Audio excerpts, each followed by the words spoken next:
businesses are going to pull back on investment could mean a really big shock to Canadian employment. It does make sense for the bank to cut a few more times. All right, so today I'm joined by Karl Schamotta, Chief Market Strategist with Corpay. Karl, I want to thank you so much for being on the show yet again.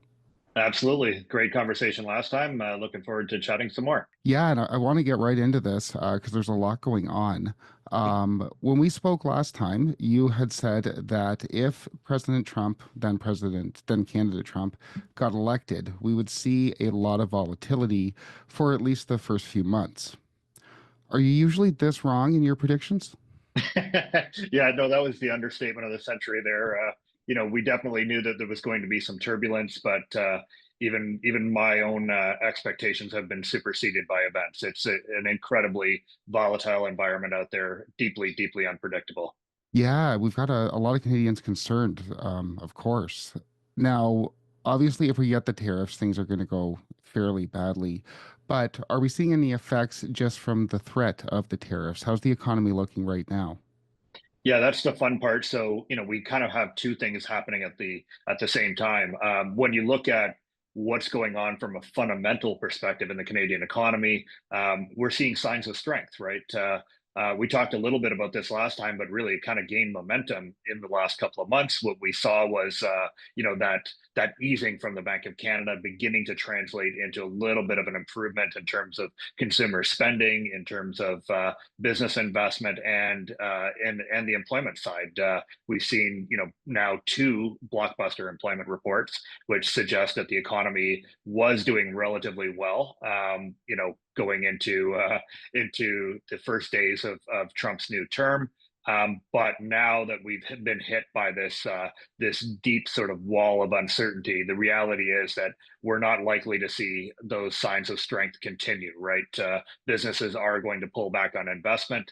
Everyone I talk to who's either focused on the domestic economy or exporting, they are turning more cautious here. And at the same time, the consumer side, when consumers look at the headlines out there, when they look at what they're seeing, on the TV screen every evening, they're becoming more cautious, and so what that should translate into is a little bit less spending in the economy, and sort of a wait and see approach from virtually everybody, as they anticipate what Trump might do next. And I think we're definitely seeing that in the real estate market. And obviously, articles are abounding how we're seeing it in manufacturing already. So let me ask then, we've got these 30 days, we have the 30-day reprieve. What happens to the economy in the next 30 days if we don't get at least some sort of quasi resolution? Do people eventually just shrug this off and say, okay, well, it's never going to happen? Or is this the next 4 years? I mean, that's the million-dollar question, right? So the, Yeah. the question here is that we know that Trump is, if he looks at just trade imbalances alone, and listens to his advisors, they're going to tell him, "Don't put tariffs on Canada. That's going to blow back against you. That's not good for the U.S. and it does not reflect, what's fundamentally going on in global trade relationships." And that might mean that we get sort of a pause, we get sort of a dialing down of the rhetoric. Who knows? It's very difficult to understand what Trump's motivations are. But beyond that point, the reality is that we're still going to be dealing with an elevated level of uncertainty. Eventually, we'll get to the point that it's the boy who cried wolf, and we get sort of less worried about the hammer dropping on us at any time. But the reality is that at least for the next 4 years, we're looking at an administration in the U.S. that does not take a friendly view toward Canada, and could easily shift direction very dramatically and hurt the Canadian economy. So unfortunately, I think that's going to be in the background for a long time to come. And Governor Macklem spoke a little bit about this on Thursday, where he spoke about they're already seeing some problems show up in the economy. So I guess the next question is, obviously we can't talk about how many rate cuts. You don't know. No one knows. But do you think they're going to be on a loosening trajectory in worried about that happening? Yes, I Yeah.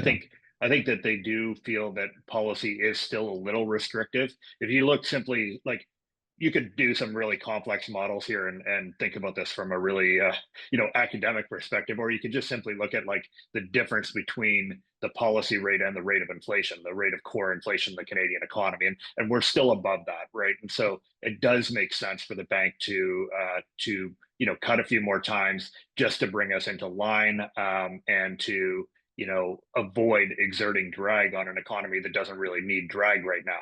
And so I do think that that's like the default position. That's fundamentally where the bank wants to go. But the reality, of course, is that yeah, we don't know what will happen if tariffs are passed.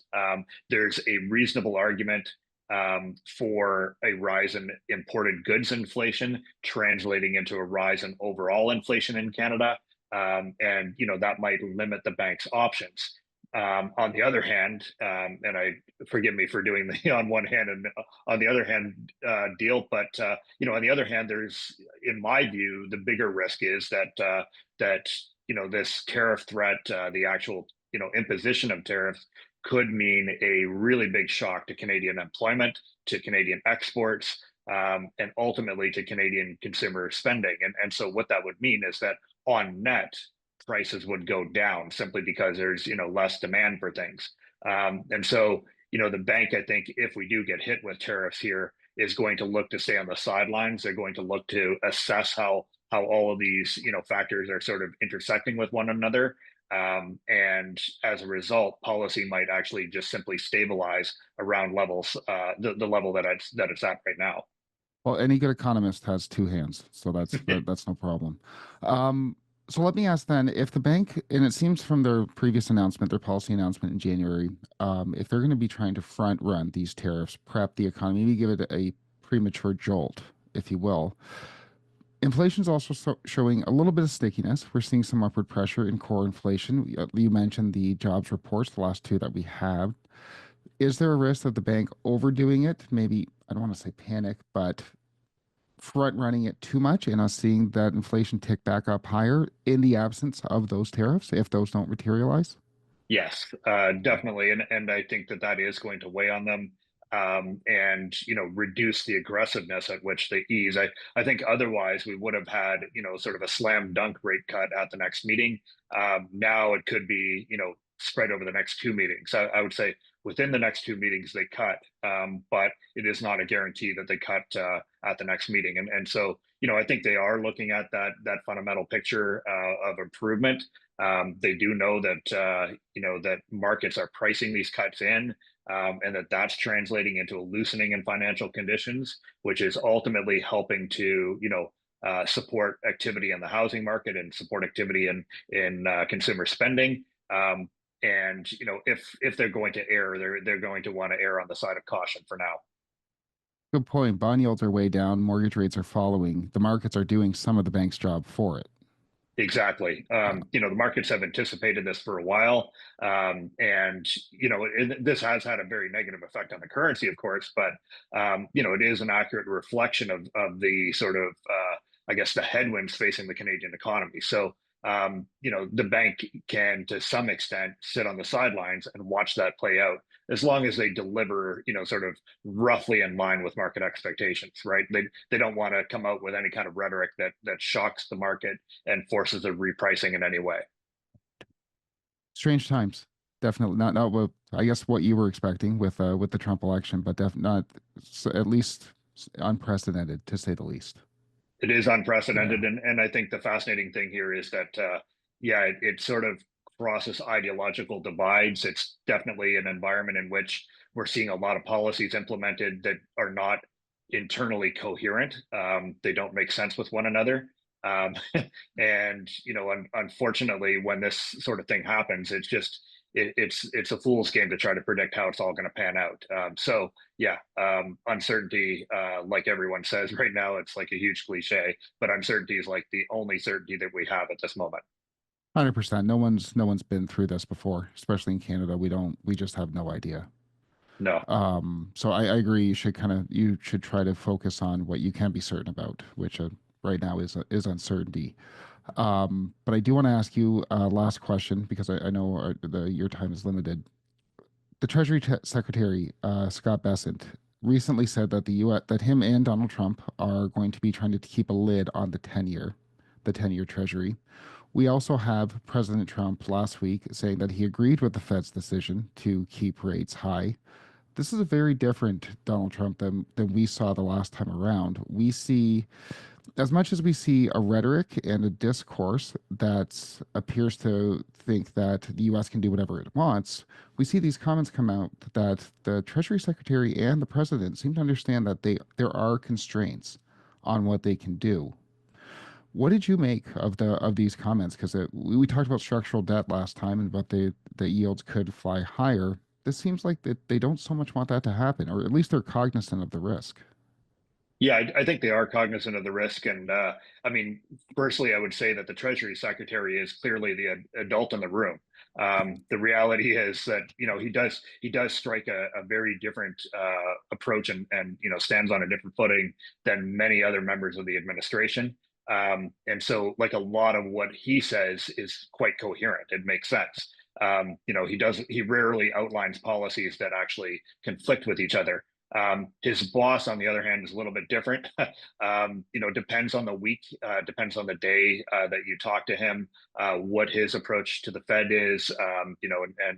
Like a week before that, he was saying to the World Economic Forum that he would demand that interest rates got pulled down from the Fed, and this is not market friendly, talk whatsoever. So I would say that, if we look at what they say and what they do, those are going to be two different things. I think as far as the Treasury is concerned, they are devoted to keeping borrowing costs low and stable. What Trump himself does in terms of trade policy, in terms of tax policy, will have major implications for interest rates, right? If the U.S. continues to cut taxes and keep spending where it is, or if anything increases it, which does look possible, by the way. So, like, right now, they're doing a lot of cutbacks on the job front at the government level, but that's a tiny, tiny, tiny fraction of overall government spending. So, the reality is that the big spending programs have thus far remained effectively untouched. And so that means that ultimately the Treasury needs to issue more debt. That means that markets need to absorb that debt. And that comes at a time when, overall indebtedness in the rest of the economy is relatively high. Take that, combine it with the immigration policies, combine it with the trade policies, and it does not seem to me as if you're looking for a big decline in interest rates anytime soon. Yeah. Yeah, there's a lot of headwinds adding up for the United States economy as well, as much as it looks like they seem to think they can do whatever they want. That's right. Yeah. I wouldn't be too shocked to see, a bit of a slowdown in the U.S. economy toward the end of this year. Right. And a sort of a convergence between the Canadian and U.S. economies over time. That is certainly not what is priced into markets right now. Karl Schamotta, Chief Market Strategist at Corpay. Thank you again so much for being on the show today. Thank you very much for having me. Great chatting again. Thanks, Karl.